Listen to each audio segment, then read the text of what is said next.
While stimulus talks continue down in Washington, nearly 900,000 people applied for jobless benefits last week alone. We want to bring in Emily McCormick for a little bit more on this. And Emily, we've been talking about the fact that as we see the surge in COVID cases, the economy continues to lag a little bit. Now that recovery seems to be losing even more steam.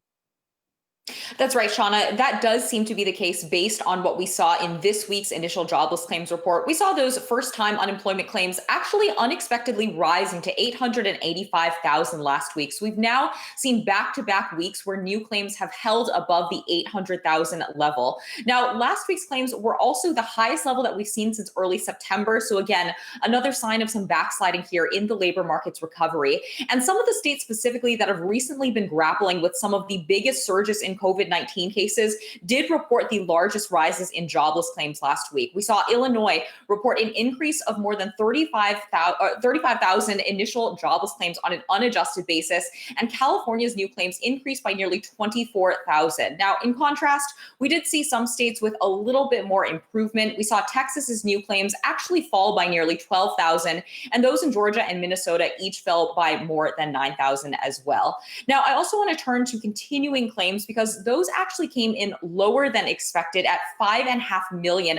But a big caveat there is that a number of Americans have actually rolled off of this continuing claims, exhausted their regular state unemployment benefits, and rolled onto longer-term federal unemployment programs. We saw that the number of individuals on pandemic emergency unemployment compensation and pandemic unemployment assistance actually grow by nearly 1 million to total 14 million as of last week's data. So again, Shauna, we did see the stock market actually hold up pretty strongly after this disappointment, perhaps strengthening the case here for more fiscal stimulus out of Congress. But again, a really weak report here that we got out of the labor market for last week.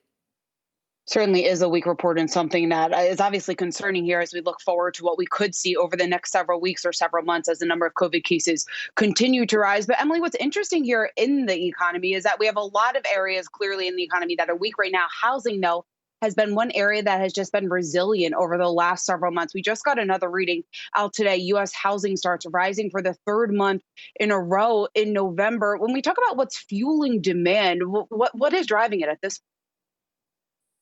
Well, Shauna, just taking a look at the housing market, again, like you mentioned, this was a continuation of the strength we've seen in housing during the coronavirus pandemic. Those housing starts up 1.2% month on month. That came in at a seasonally adjusted annualized rate of 1.55 million. And that was actually the highest level that we've seen since February. So new home construction has actually nearly returned to pre-pandemic levels. And really the factors at play here have been those record low mortgage rates, those still low interest rates, the fact that actually we've seen inventories come in pretty lean for the housing market overall. So there has been just the demand here for new home building in order to meet some of this demand. And we saw that also on the building permit side as well. We saw building permits, which are a proxy for future home building, jump 6.2% in November to a rate of 1.64 million, So much stronger than the 1% increase that economists had been expecting for the month. So again, strong report here on the housing market,